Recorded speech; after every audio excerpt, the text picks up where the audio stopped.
Una joven madre vio cómo su hija empezaba a llamar mamá a una desconocida traída por su ex como si fuera un objeto.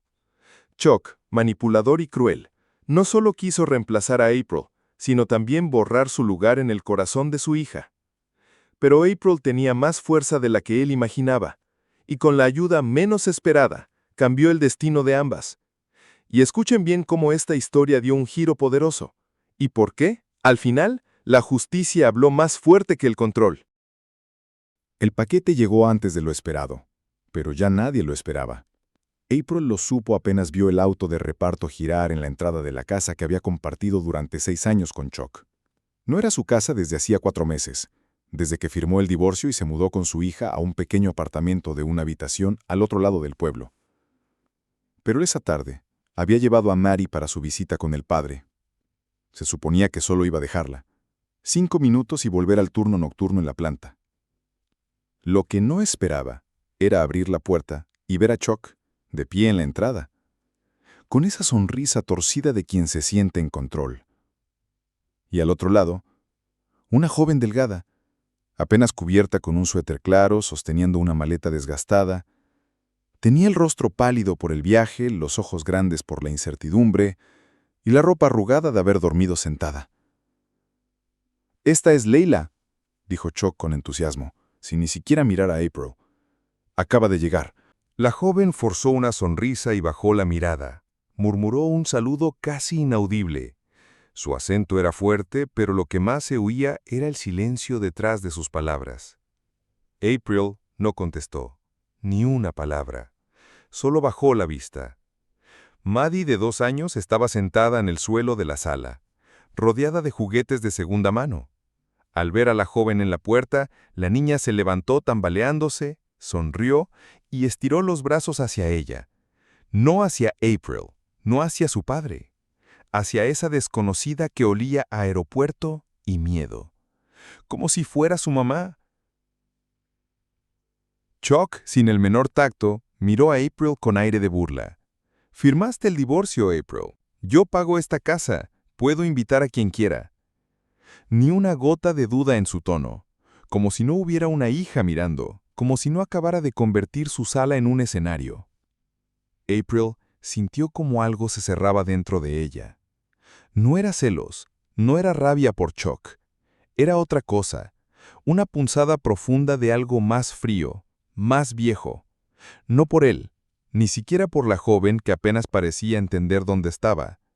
Era por Maddie, su pequeña, que seguía de pie en la alfombra, con los brazos estirados, esperando ser cargada, esperando amor, en el suelo de una casa que ya no le pertenecía. Durante semanas, April sintió que vivía en 2 mundos. Uno era el real, su pequeño apartamento con paredes finas, donde el reloj marcaba las horas de trabajo y los turnos nocturnos se medían en loncheras vacías y dedos adoloridos. El otro era ese espacio en su pecho donde la culpa, la impotencia y el miedo hacían nido. Y ese espacio no descansaba nunca. Cada viernes dejaba a Maddie con Chuck, y cada domingo la recibía de vuelta un poco más distinta, más callada, más inquieta al dormir, más confundida. Una noche, mientras Apple doblaba ropa en silencio, la niña se acercó con su oso de peluche apretado contra el pecho. La miró con esos ojos grandes que aún no entendían el mundo, y preguntó, ¿Ella es mi nueva mamá? April no supo qué contestar. Sintió un nudo en la garganta, pero tragó saliva. No podía romperse, no frente a ella. No culpaba a Leila. La muchacha era casi una niña.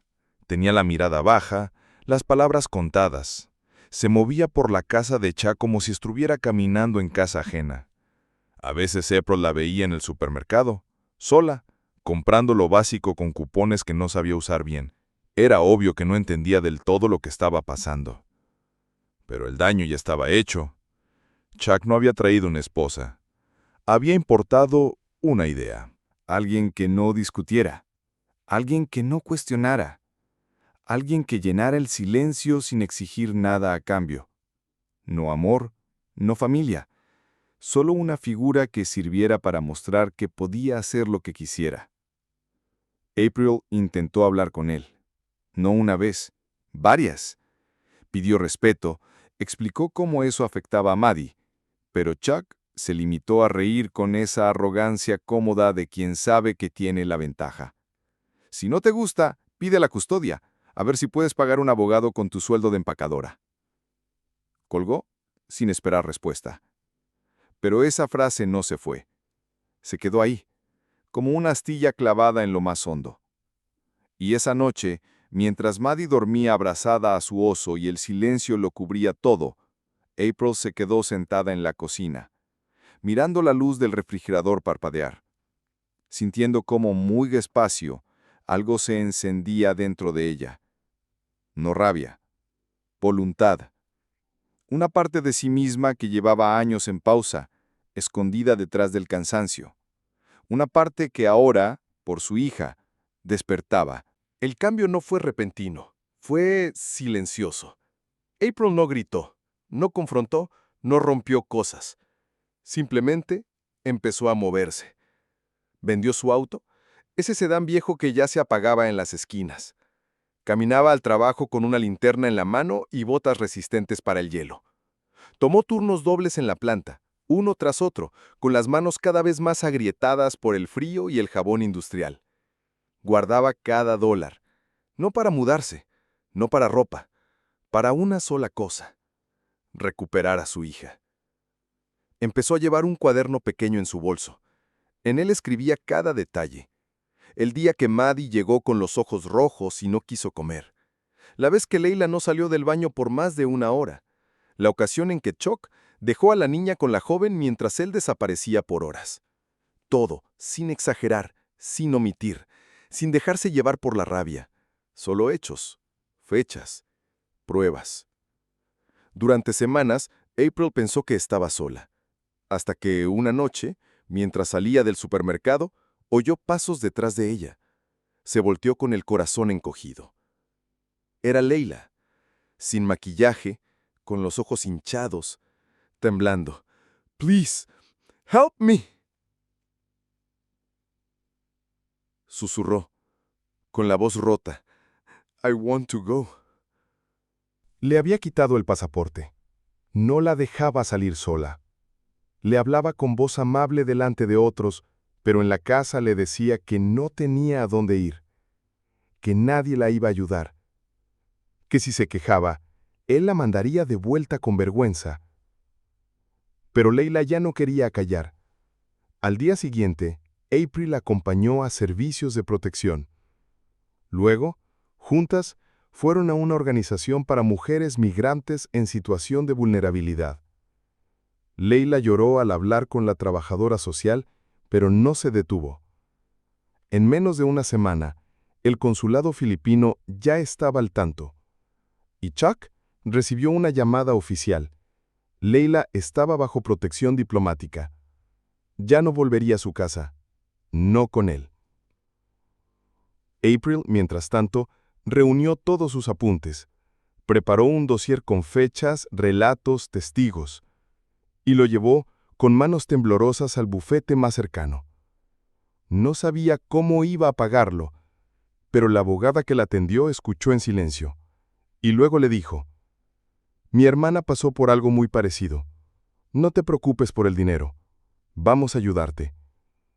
Ese día, April salió del despacho con un sobre en la mano y una nueva sensación en el pecho. No era victoria, aún no, pero era algo más fuerte que el miedo. Era esperanza. La clase de esperanza que no se regala, la que se construye, día tras día, con uñas rotas y determinación. El juez no necesitó más de una audiencia. Bastaron los documentos, el testimonio de Leila, las notas de April, y sobre todo, bastó ver a Mary, pequeña, confundida, aferrada al brazo de su madre mientras el ambiente en la sala olía a desvelo y determinación. Custodia completa para April. Orden de alejamiento inmediata para Chuck. Nadie aplaudió. No hubo abrazos ni vítores. Solo un suspiro colectivo. como si el aire se soltara por fin. Leila, por su parte, empacó en una sola tarde lo poco que tenía. La organización le facilitó todo: papeles, acompañamiento, pasaje. En el aeropuerto, se abrazó a April con más gratitud que palabras. Maddie le dio su osita de peluche, esa que antes no prestaba ni por un segundo. Leila la sostuvo con fuerza. "You were good, Leila", susurró April, con voz firme y tranquila. "Just in the wrong place". La joven asintió. No lloró fuerte. Solo dejó que las lágrimas cayeran mientras caminaba hacia su vuelo. Esta vez no era una llegada. Era una partida libre. Pasaron semanas. April volvió a la rutina, pero no era la misma. La carga no había desaparecido, pero ahora sabía por qué la llevaba. Una tarde, revisando el buzón, encontró una carta con el sello de un centro comunitario.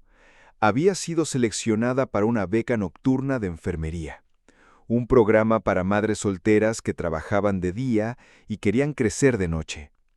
El sobre tembló en sus manos, no por miedo, por algo que casi había olvidado cómo se sentía: ilusión. Maddie también cambió. Ya no llegaba del fin de semana con los hombros caídos. Ya no preguntaba por nadie más. Su risa volvía a llenar los espacios pequeños. Su energía corría por el piso como antes.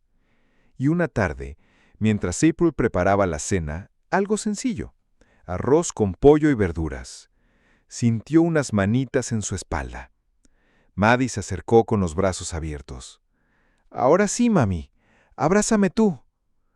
April dejó la cuchara, se agachó y la abrazó. No con culpa, no con rabia. La abrazó con fuerza, con certeza, con ese tipo de amor que ya no pide permiso. Porque esta vez el hogar no era un techo, era un lugar ganado, con verdad, con coraje, con fe en que incluso lo roto puede volverse nuevo.